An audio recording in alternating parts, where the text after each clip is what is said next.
Hello student, आज हम course ए की ग्रामर कर रहे हैं हिंदी में। देखिए, वाक्य भेद। वाक्य की क्या परिभाषा है? आपने कभी देखा होगा, जब भी हम कोई वाक्य लिखते हैं तो हम क्या करते हैं, शब्दों को कलेक्ट करते हैं। ठीक है, शब्दों का कलेक्शन क्या होता है? वाक्य है। और उसमें जब शब्दों को हम इकट्ठा करके लिखते हैं तो उसमें क्या देखते हैं कि उसका एक सार्थक, मतलब जिसका अर्थ हो, ऐसा समूह बनना चाहिए। तो वाक्य सार्थक शब्दों का ऐसा व्यवस्था से किया गया समूह जिसमें एक निश्चित अर्थ की प्रतीति होती हो या एक निश्चित अर्थ बनता हो, उसको हम क्या बोलते हैं? वाक्य। वाक्य के हमेशा दो अंग होते हैं, एक तो होता है उद्देश्य और एक होता है विधेय। उद्देश्य क्या होता है? वाक्य में जिसके विषय में कुछ कहा जाए उसको बोलते हैं उद्देश्य, और जिस विधेय होता है उद्देश्य के विषय में जो कुछ कहा जाता है उसको बोलते हैं विधेय। इसकी सबसे बड़ी पहचान हम ऐसे करेंगे, पहले उद्देश्य होता है फिर विधेय। एग्जाम्पल है, श्याम ने बाजार से फल लिए। यहाँ पे श्याम के बारे में बात कही जा रही है, इसलिए श्याम क्या है? उद्देश्य, और ने बाजार से फल लिए क्या हो गया? उसके बारे में बात है, तो ये क्या हो गया? विधेय। क्या हो गया? विधेय। नेक्स्ट, जैसे बच्चे पतंग उड़ा रहे हैं, यहाँ पे बच्चे क्या हो गया? उद्देश्य, और पतंग उड़ा रहे हैं क्या हो गया? विधेय। पान वाले ने साफ बता दिया था। पान वाले ने साफ बता दिया था। पान वाला यहाँ पे क्या है? उद्देश्य, साफ बता दिया था क्या है? विधेय। नवाब साहब ने फिर एक बार हमारी तरफ देख लिया। नवाब साहब तो यहाँ पे क्या है? उद्देश्य, और ने फिर एक बार देख लिया क्या है? विधेय। ये ने इसी में लेने हैं बेटा, उद्देश्य के अंदर ने लेने हैं, बाकी सारे सेंटेंस आपको विधेय में लेने हैं। नेक्स्ट, हमारे जो सिलेबस में है वो रचना के आधार पर वाक्य के भेद हैं। क्या है?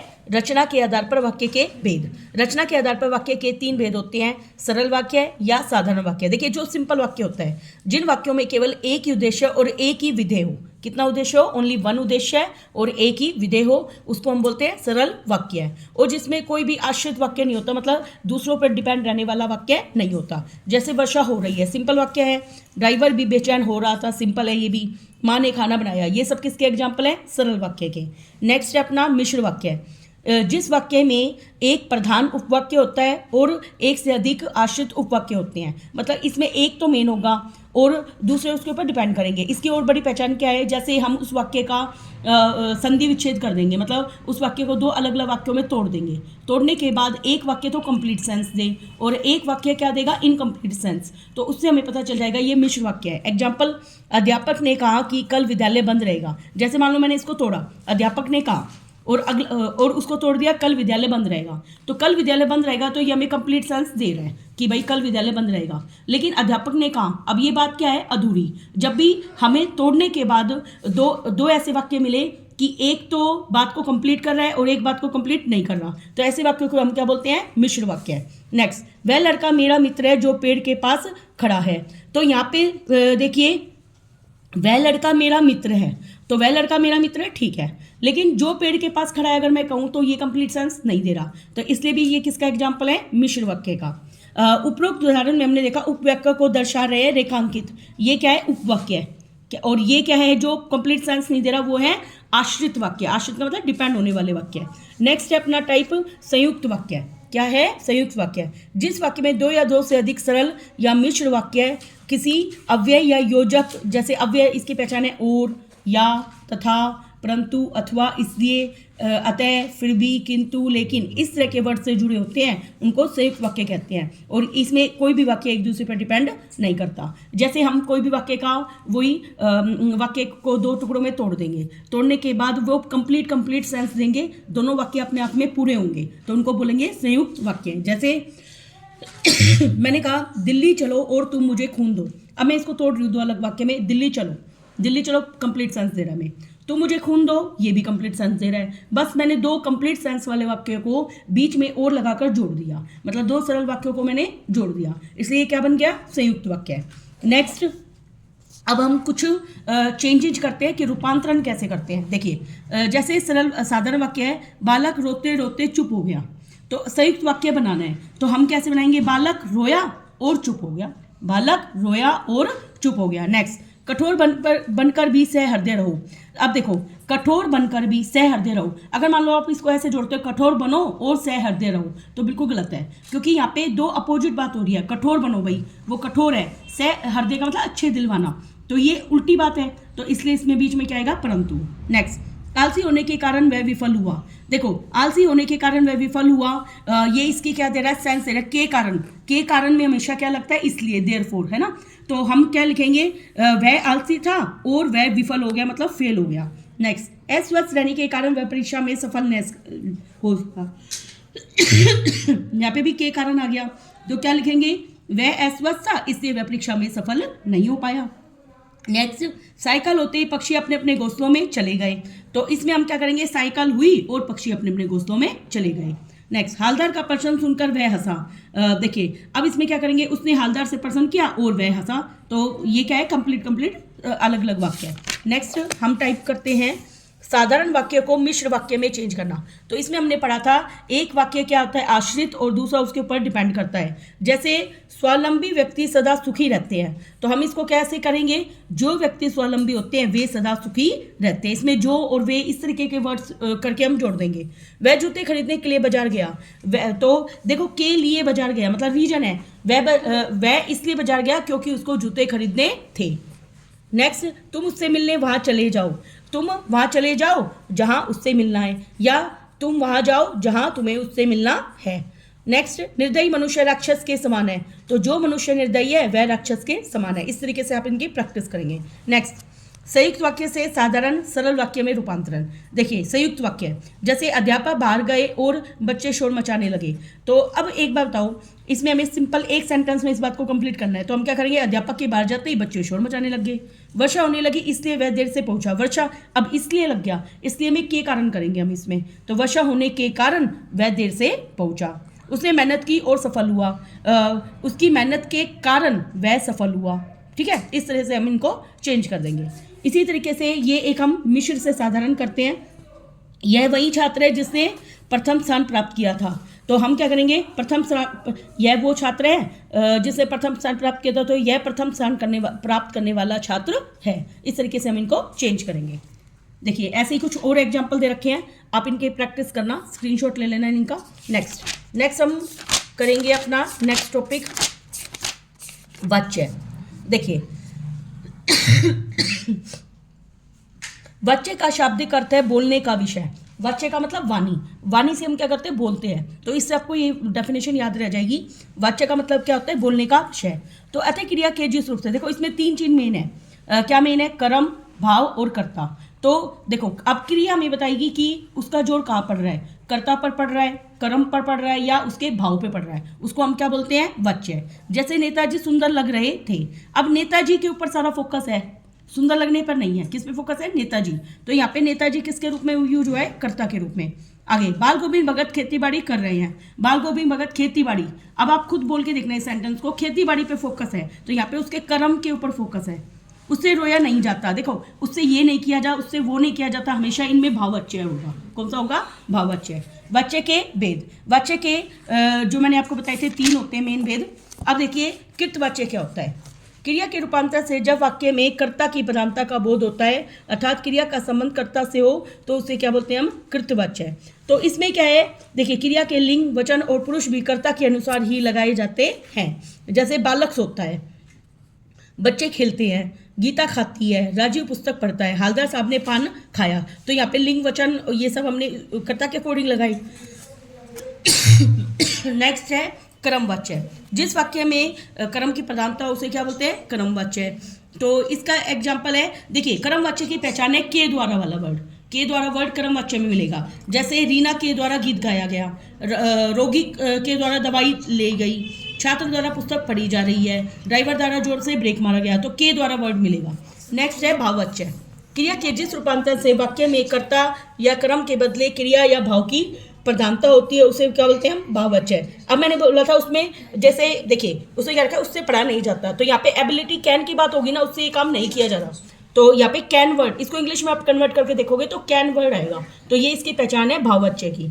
अब मुझसे सहा नहीं जाता, तो कैन आ गया, I can not tolerate this, तो इसमें आपका क्या आ गया, भाववाच्य। बच्चों से लिखा नहीं जाता, सोहन से चला नहीं जाता।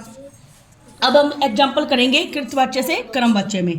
सीता खाना खाती है, तो अब क्रमवाच्य बनाना है, तो सब में क्या करना, के द्वारा जोड़ देना। सीता के द्वारा खाना खाया जाता है। जवानों ने आतंकवादियों को मारा, जवानों द्वारा आतंकवादी मारे गए। इस तरीके से आप काफ़ी एग्जाम्पल की प्रैक्टिस कर लेना। ये आपके पास एग्जाम्पल है।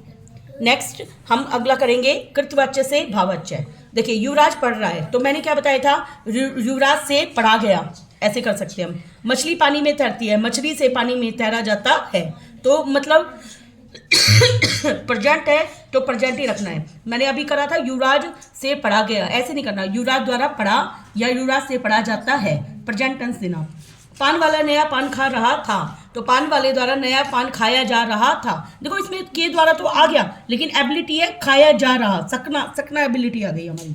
नेक्स्ट हम करेंगे नेक्स्ट टॉपिक पद परिचय। देखिए पद परिचय क्या होता है, आपको पता है वर्णों का सार्थक समूह क्या होता है, शब्द। अब आपको वाक्य में अनेक शब्द मिलेंगे, तो पद परिचय से तात्पर्य है पदों का विश्लेषण, मतलब पदों के बारे में अलग अलग बातों को बताना। इसमें पदों का विश्लेषण करके उसका व्याकरणिक ज्ञान देना क्या कहलाता है, पद परिचय। तो देखो अब इसमें व्याकरणिक ज्ञान क्या देंगे, संज्ञा के बारे में बता देंगे, सर्वनाम के बारे में बता देंगे, विशेषण के बारे में बता देंगे, क्रिया विशेषण, संबंध बोधक, समुच्चय बोधक, तो इस तरीके की चीजें हम उनको बताएंगे।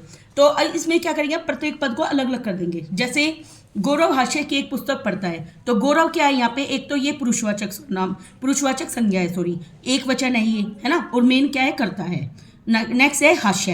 हास्य क्या है, भाव, भावना है, तो भाववाचक संज्ञा हो गई। और हास्य है क्या है, पुल्लिंग। देखो पुल्लिंग और स्त्रीलिंग की क्या पहचान है, इसको एक सेंटेंस बनाओ, हास्य की कविता पढ़ी जाती है, ऐसे बोलते हैं ना, तो ये क्या है, पुल्लिंग। और ये एक वचन है, और ये हास्य की, संबंध का के की, कारक हो गया ना यहाँ पे, तो संबंध कारक है। ऐसे हम पुस्तक का बता देंगे, जातिवाचक संज्ञा, स्त्रीलिंग, एक वचन और कर्म कारक। ये आपके पास कुछ एग्जाम्पल है, इनकी आप प्रैक्टिस कर लेना। देखिए स्क्रीनशॉट लेके इनकी प्रैक्टिस कर लेना। नेक्स्ट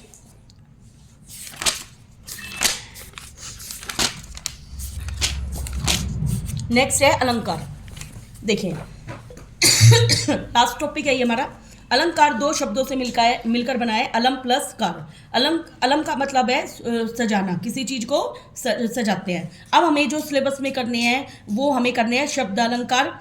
शब्द निर्माण की ध्वनि में ध्वनि अथवा अर्थ का महत्वपूर्ण समन्वय होता है। ध्वनि के आधार पर काव्य में उत्पन्न विशिष्टता अथवा साज सज्जा शब्द अलंकार को प्रस्तुत करते हैं। अब इसके जो टाइप हैं वो क्या है, अनुप्रास, यमक और श्लेष। अब हमें पढ़ना है, हमारे सिलेबस में है श्लेष अलंकार। क्या है, श्लेष अलंकार। देखिए श्लेष का मतलब है शिष्ट शब्द से बना है, शिष्ट का अर्थ होता है संयोग। तो श्लेष अलंकार एक शब्द अलंकार है। वैसे विद्वानों में इसे लेकर मतभेद रहा है। तो श्लेष अलंकार में एक शब्द एक से अधिक शब्दों को संयुक्त कर वाक्य में स्पष्ट करते हैं। आपको ये मेन डेफिनेशन याद रखनी है कि श्लेष का अलंकार में एक शब्द के कई अर्थ निकलेंगे। एक शब्द के क्या निकलेंगे, कई अर्थ। और इसमें एक शब्द का एक ही बार जरूरी नहीं है प्रयोग किया जाए, एक से ज़्यादा बार भी प्रयोग हो सकता है। जैसे रईमन पानी राखिए बिन पानी सब सून, पानी गए न उबरे मोती मानुष शून। अब देखिए रईमन पानी राखिए, यहाँ पे पानी का मतलब है श्रम रखिए। रहीम जी कहते हैं श्रम रखो, बिना पानी सब सून, बिना पानी के सब जगह सूना सूना है, क्योंकि पानी बिना, यहाँ पे पानी का मतलब जल है, क्योंकि पानी बिना कुछ भी नहीं है। पानी गए न उबरे मोती मानुष शून। अब देखो जो हम क्या करते हैं, मनुष्य आटे में भी पानी डालते हैं और मोती भी पानी के अंदर ही मिलता है। तो यहाँ पे पानी कई अर्थों में है। पानी का अर्थ यहाँ पे मोती भी है, क्योंकि पानी एक मोती की धारा के रूप में गिरता है जब बारिश आती है। मनुष्य अथवा चून से संबंध है उसका, तो मोती के अर्थ में पानी चमक के लिए, और मनुष्य के संबंध में वो आत्म सम्मान जो मैंने बताया था, श्रम वगैरह, और चून के अर्थ में पानी गीलापन के लिए। तो हमने देखा पानी का यहाँ पे कई जगह अर्थ हो गया। नेक्स्ट है माया महा ठगिनी हम जानी, त्रिगुण फांस लिए कर डोले बोले मधुर बानी। तो यहाँ पे त्रिगुण में श्लेष अलंकार है, क्योंकि इसके दो अर्थ हैं। त्रिगुण का मतलब तीन गुण, हम गुण होते हैं सात्विक, राजसिक और तामसिक, ये हमारे तीन गुण होते हैं। दूसरा इसका तीन धागों वाली रस्सी होती है, तो इसके दो अर्थ हो गए। नेक्स्ट है अपना उत्प्रेक्षा अलंकार। देखो उत्प्रेक्षा अलंकार की सबसे बड़ी पहचान आप ये याद रख लेना, इसमें आपको शब्द मिलेंगे मानो, जानो, जनू, मनु। इन शब्दों से आपको इसकी पहचान हो जाएगी। जैसे देखो फूले कास सकल वही छाई जनू, तो क्या वर्ड आ गया इसमें, जनू। तो कौन सा अलंकार है ये, उत्प्रेक्षा। इसमें देखिए मानो शब्द मिल गया, क्या मिल गया, मानो। नेक्स्ट है अतिशोक्ति अलंकार। जिस अलंकार में एक बात को बढ़ा चढ़ाकर कहते हैं उसको क्या बोलते हैं? अतिशोक्ति। जैसे हनुमान की पूंछ में लगन न पाई आग, सारी लंका जरी गई गए निशाचर भाग। देखिए हनुमान की पूंछ में क्या लग रही है? आग, और सारी लंका जल गई और सारे निशाचर क्या? भाग गए। तो यहाँ पे बढ़ा चढ़ाकर वर्णन किया गया है।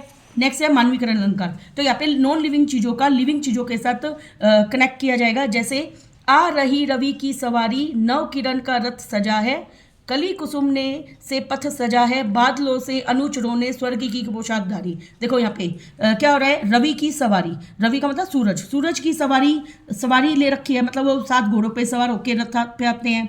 नव किरण का रथ सजा है, नई किरण का रथ उनका सज चुका है। कली कुसुम से पथ सजा है। तो यहाँ पे एक तरीके से यहाँ पे से वगैरह वर्ड भी मिलेंगे। और दूसरा आपकी क्या पहचान है इसमें कि इसमें मानव के जो हाव भाव है उनको मानवीकरण करके सजा रखा है। जैसे एक राजा की कल्पना की गई है सूरज के, है ना, धरती पर उतरने की तैयारी में है। बादलों को उनका अनुचर का मतलब उनको फॉलो करने के लिए कहा गया है। नेक्स्ट, फूल हंसे कलियां मुस्काई। तो यहाँ पे फूलों का हंसना, कलियों का मुस्कुराना क्या है? मानव की भावनाएं हैं, जैसे मानव हंसते हैं। नेक्स्ट इसके कुछ हमारे पास प्रैक्टिस के लिए देखिए, इसकी स्क्रीनशॉट ले लेना आप और इसकी प्रैक्टिस करना। Thank you very much.